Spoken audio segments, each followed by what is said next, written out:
while you're looking, 1 Corinthians chapter 15, let me just ask, real question, how are you today? How are you feeling today? Not necessarily a little embarrassed? I got you. Yeah. That's happened the last time we had communion. The Lord's just blessing us, isn't He? So good news. Good news. That's all right. We will share what we have, and I'm thankful. I'm thankful. But I come back to the how are you feeling today, because I really want to know, how are you feeling today? Great. Great? Everything's fine. Yeah? As far as I know. Hopeful? Yeah? All right, well, I'm going to take the other side of it and say, I'm tired this morning. I'm tired. I was thinking early this morning I was thinking of some friends of mine. Yesterday was a really big day for them. It was for her. I don't know whether it was a big day for him or not, because I'm really not sure how much he participated in what took place yesterday. And even as I tell you that, I realize I need to catch you up on the story, because you don't know what I'm talking about. So yesterday was some friends of mine are getting married toward the end of the year, and yesterday she had a bridal shower. And again, I'm not sure whether he went. That depends on. Yeah, I know, right? It depends. Some couples that I've known over the years, the guy's gone and they've had a great time. The other times it's awkward and not welcome. But usually that's discussed ahead of time, right? Usually the couple talks about it. They decide how they want this to go. But it was for her, and I know this because I've already gotten a report somewhat on it, that it was a big day for her. And it went really well, and it was an exciting day, a big celebration. And so it made me think of, you. And it made me think of us and where we are today. Because we are exactly 2 weeks from what? Another big day. Another big celebration. Easter Sunday, Resurrection Day. I say it's a big day, it's a big celebration. It is for those who are followers of Jesus, right? I mean, it may be a fun day. There are a lot of different events that go on, celebrations and things like that. But it's particularly important for those who are followers of Jesus. Those who are, apprentices of Jesus. Those who want to become like Jesus. Those who are living their lives in such a way that they want to take what He has given, to take what they have gained, apply it to their lives, live their lives in such a way that not only do they become more and more like Him, others can see more and more of Him in us, right? I mean, that's kind of an application in our lives, the lives of followers of Jesus, of the resurrection day and what it means. Well, I want to invite you to turn to chapter 15 of 1 Corinthians this morning. That's the first letter in the Bible, first letter to the Corinthians that Paul wrote. We think he may have written other letters, but this is the first one we have in our Bible. 1 Corinthians chapter 15. And in particular, and I'm going to do a little back and forth for those of you who have been with us for the last 2 weeks, or either of the last 2 Sundays, you'll hear a little bit of reference to some of which you may have heard before. But that's okay, it's good repeating. I want to invite you to look first at verse 3 through 5. And I want to just read that for you because it is a very important passage. And I wouldn't object if you were to say reading most Sundays, you tell us whatever you're reading is a very important passage, But this kind of sums up the gospel, if you will. For what I received, and this is Paul, by the way, writing, the Apostle Paul, who's writing to the Corinthian church, believers, followers of Jesus, living in Corinth, a very important city in that day in Greece. For what I received, I passed on to you as of first importance, that Christ died for our sins according to the Scriptures, that He was buried, that he was raised on the third day according to the Scriptures, and that he appeared to Cephas, or Peter, and then to the 12, meaning the 12 apostles. He goes on to talk about some others that in the following time, in the near term, Jesus appeared to others. And then he gets down in verse 8 to bringing it home, to talking about himself. Paul says, and then he appeared last of all to me also. Then he appeared to me also. So it's a personal testimony that Paul's writing. I mean, it's probably including stuff that he heard from others. But it's not just what he heard from others. It's from being there. It's from participating himself. It is from experiencing the personal presence of the risen Jesus. The significance of what Paul has been writing throughout this whole letter is kind of captured as we get toward the very end. This is the second to the last chapter, and I want to draw your attention to verse 14, because he's speaking again not only of the application and importance of his experience of Christ, but also he's speaking of the importance to everybody that's listening, all those who are hearing this letter read. If Christ had not been raised, our preaching is useless, and so is your faith. When I was reading that, preparing for this, I once again thought, well, Paul could not be accused of beating around the bush. Kind of a bottom line kind of guy, right? I mean, I don't think he went to school to learn how to attract people to his church services. If Christ has not been raised from the dead, what we're doing is useless, and what you're doing is useless. Your whole life is useless if you have modeled your life after Christ. This is the message that Paul was speaking about in the verses before. I didn't read all of them, but you may remember, those of you who were here on Easter, this is what Paul said not only that he preached, the primary message that Paul preached, it's also the message that everybody else preaches about Jesus. This is the central or the core of our belief. Christ has been raised from the dead. Now, there are people who don't believe that. There are a lot of people who don't believe that. There have been people who haven't believed that all the way back to the time when he actually rose from the dead. And that's why Paul specifically names some of the people that Christ appeared to. Historical. Not just, well, he showed up some, and yeah, there were a few people that saw him. He names some of the key people that Jesus appeared to. There's still an argument there for those who maybe are dependent upon someone else's word, those who were not privileged to have Jesus appear to them directly. And so there's an argument even in the church, even in the Corinthian church. And so Paul's making this case for the fact that Jesus really has been raised. And again, if he hasn't, then why are we doing what we're doing? Why do we even believe what we do? And why are we modeling our life after him? Because, as you well know, there's a lot of sacrifices Christians are called to. There's a lot of changes in our values and the way we go about living. It's not just a, yeah, sure, I'll believe. It's not a lightweight decision, and it has very definite implications or costs in our life. He includes this in his message. If you flip down to verse 19, and he says, if only for this life we have hope in Christ,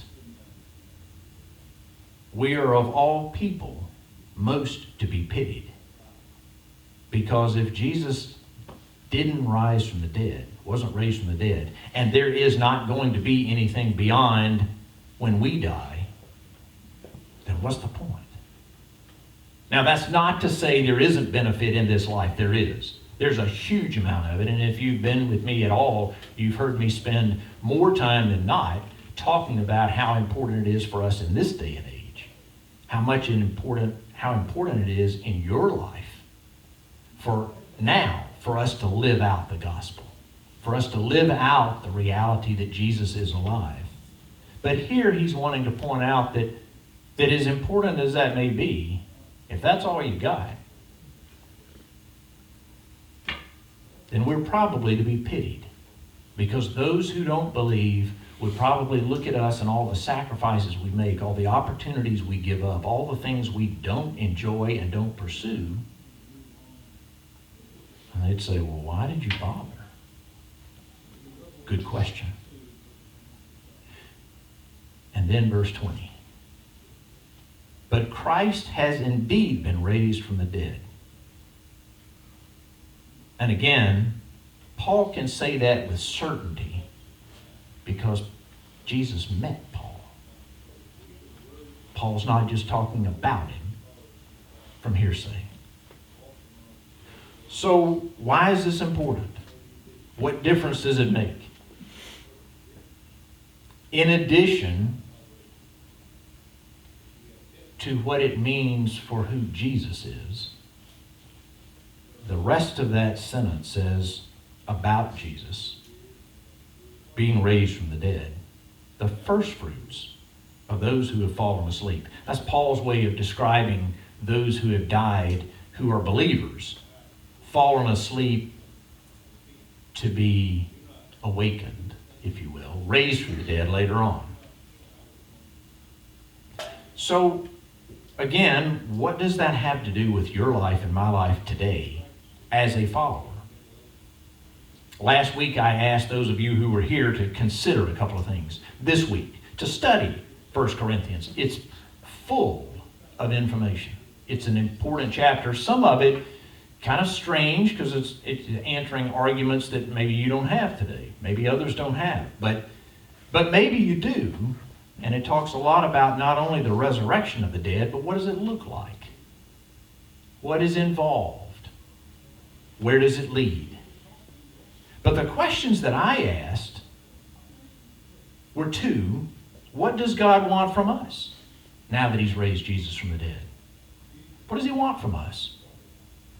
Another way of asking the same question, but perhaps a little different.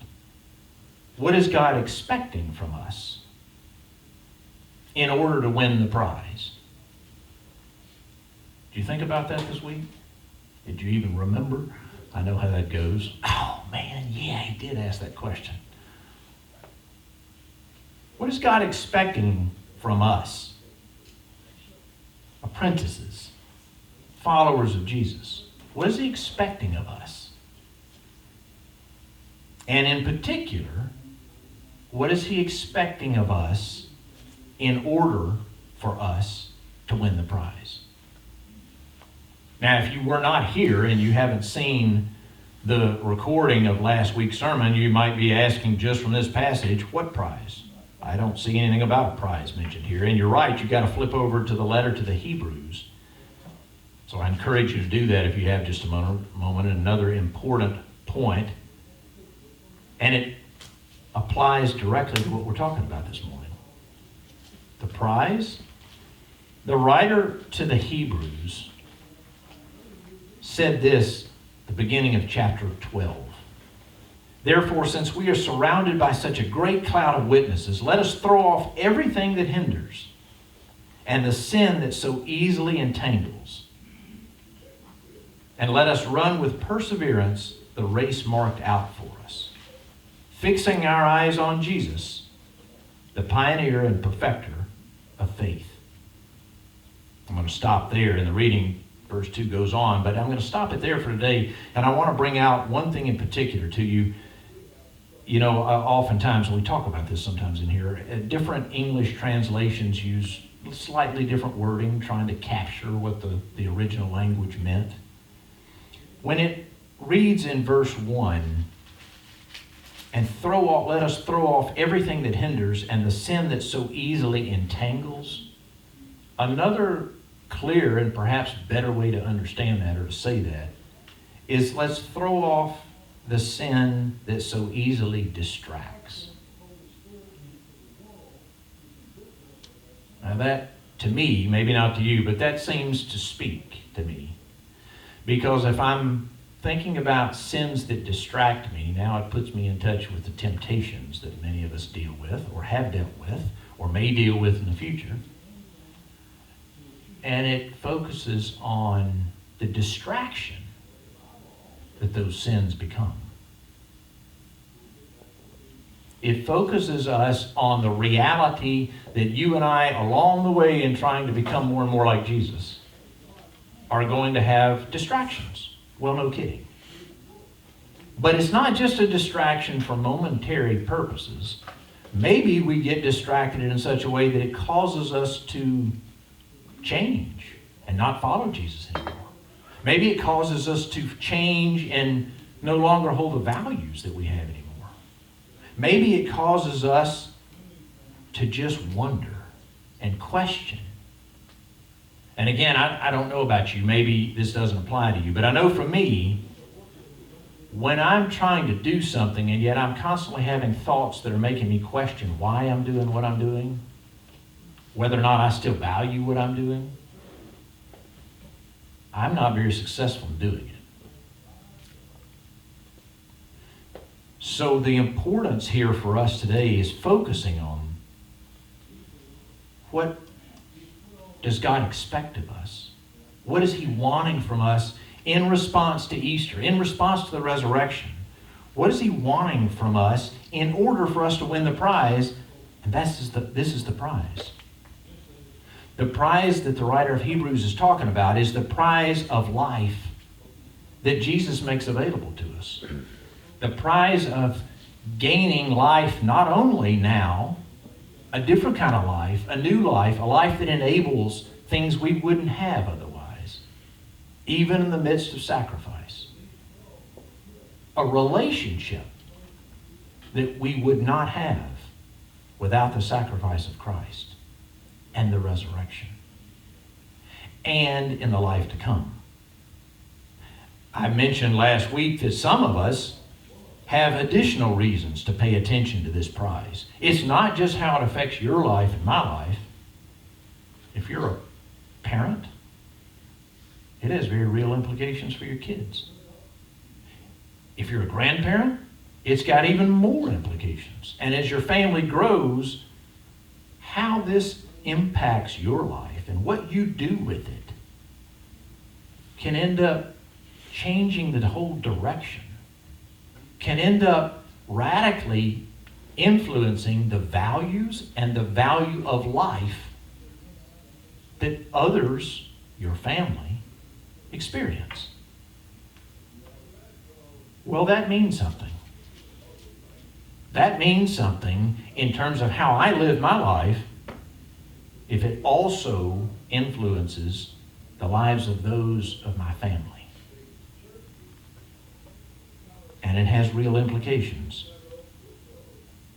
So if that's the prize, gaining new life, gaining a relationship that makes things possible we simply cannot have without it, well, how do we go about the race? This is where these two scriptures tie in together. At least in my mind, I see a very real connection, because the writer to Hebrews is saying, fix your eyes on Jesus. If you're going to run a race, and we're not talking about a 100-yard dash, by the way. We're not talking about a 40-yard dash. We're talking about the long haul, right? Cross country. Long cross country. If you're going to run a long race, if you're running a short one, you don't have to keep your eyes on anybody because you're only going so far, you're not going to lose track of them. But if you're running a long race over a long period of time, there's going to be separation. And you ever run a long distance race? Yeah. You may start off together, but as the time goes on, you spread out. And sometimes the guy or the girl out front wins it. Sometimes the girl or the guy in the back wins it. Because a lot can happen over a long haul.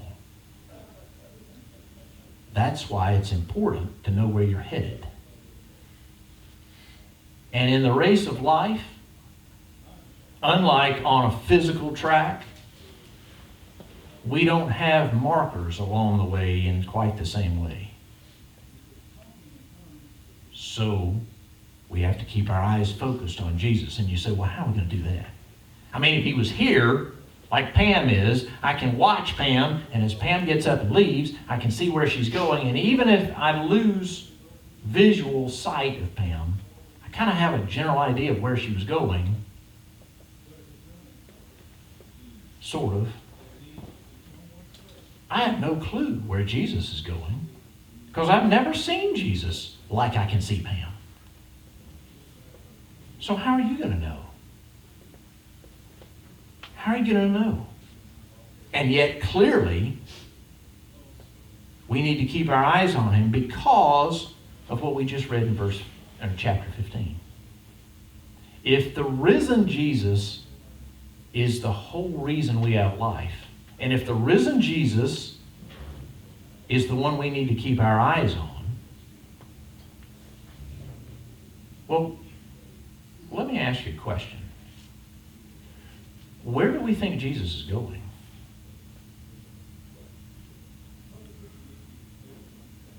When the scripture calls us to keep our eyes focused on Jesus, fixed on him, in order to win the race, in order to win the prize, where is he going? Now, back then, before he had ascended into heaven, before he had disappeared from physical sight, well, you might have been able to answer, where is he going? If you happened to be there when he disappeared from sight. If you happen to have had the angels that stood among them and told them where he was going.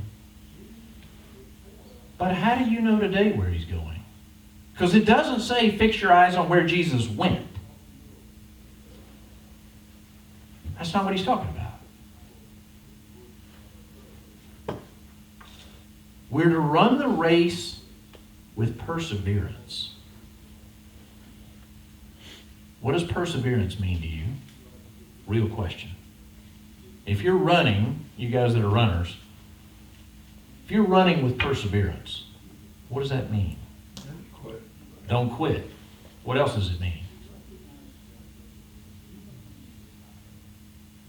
Let me change the word. Instead of perseverance, let me give you two words that represent the exact same thing.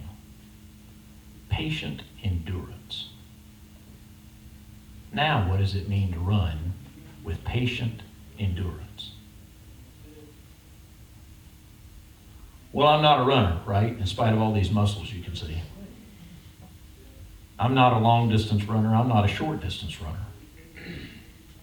But I know enough about long-distance running that you're going to endure some things. You got to train a long time. I had a friend a long time ago that he was way out of shape, guys. I'm not trying to be ugly, but I mean, he had a desk job. And that's what he did all the time. And he felt just a burden to run a marathon. That's 26.2 miles. And he started training. And again, for a guy who was really heavy and out of shape, that's big time. That was heavy duty training. I didn't like watching. Because why? He had to endure a lot. He trained for months. He needed to train for months. It had probably killed him. It was pretty hot. And he literally probably would have died if he had not prepared his body. He had to endure what he was going through. One of you guys plays basketball. I'm sure the same thing. Man, if you play hard at it in basketball, it's no lightweight thing. You better be in shape. Same thing with running. What does that look like? It means that you're going to endure, and you're going to endure stuff you don't want to endure, and you're going to have to be patient because it doesn't just happen.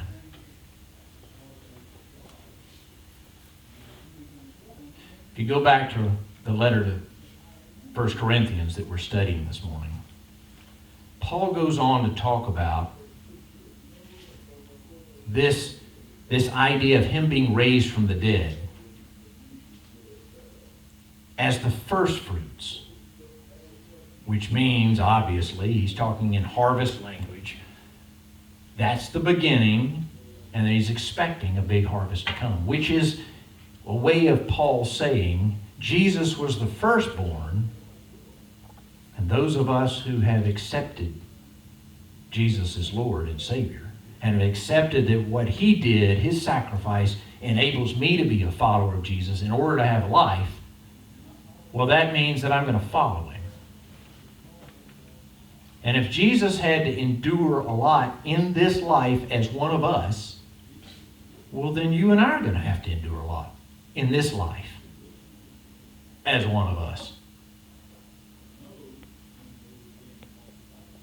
But here's the part that I really want to bring back around to this today. In verse 25,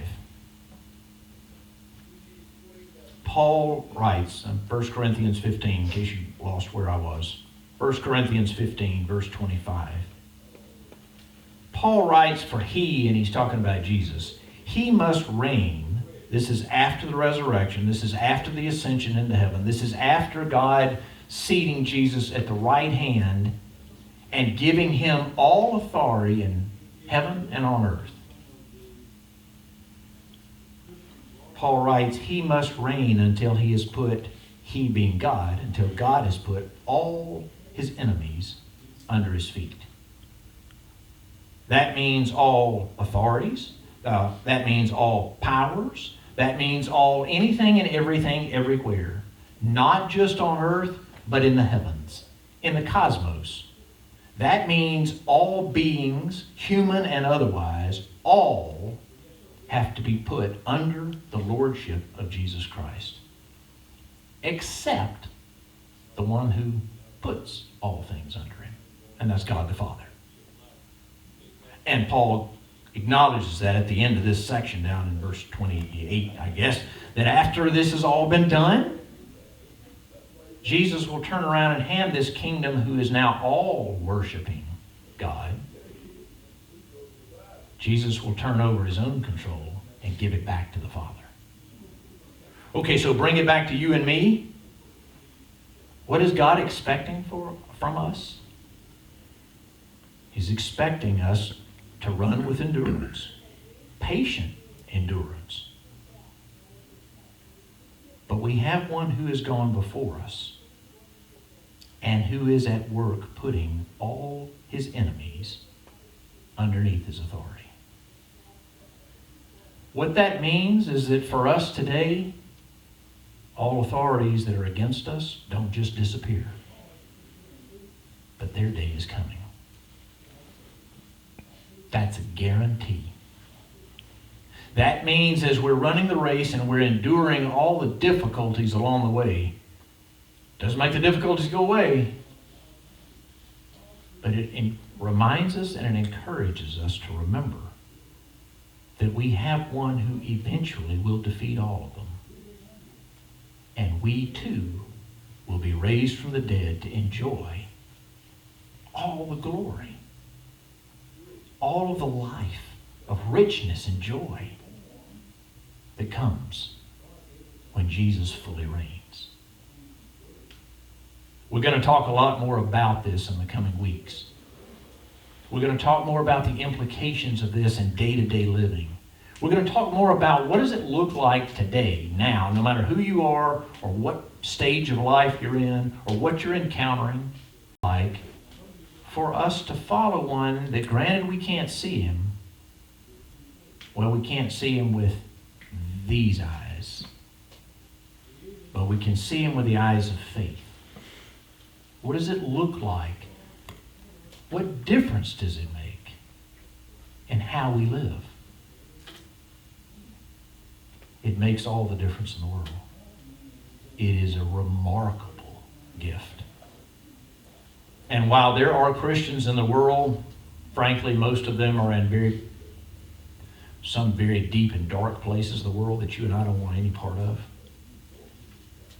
Well, they experience more of this than we do because they rely on him more, typically, than we do. But it doesn't have to be that way. And again, what you choose to do with your life, even if you don't have family, has very different, very distinct influence and an outcome in the lives of those who are close to you. It makes a huge difference. This is why we celebrate. But just like that event that took place yesterday, that bridal shower, I know it was exciting for her. I know it was beneficial because she participated in it. If she just sat there and not said anything, if she'd not listened to any of the people who had gone before her, because I'm sure there were ladies that have been there who were there who've been married a long time, and I'm sure, because I've heard about this from multiple women over my lifetime, that, they kind of share and they celebrate and they talk about things they remember and how it went. They encourage the one who's to be a bride. But if you're not there, or you don't participate, what do you get out of it? A pile of gifts that will disappear in value. And frankly, if it's like in my house, some wedding gifts that I discover every once in a while, I think, gosh, I didn't realize we even still had that. What difference does it make? That's not what's offered to us as followers of Jesus. The risen Jesus. The reigning Jesus. Who is at work putting all things under his authority. Those of you who are watching by video, I wish you could be here to celebrate communion with us. Maybe someday that will be possible. I hope maybe if that's not possible, you'll find some other church, some gathering of Christian believers and followers of Jesus that you can celebrate it with. It's a remarkable, remarkable ceremony. It's a remarkable ritual. It's a remarkable event that we participate in, remembering not only who Jesus is, but what he's done for us and what he makes possible for us. Thanks for being with us today.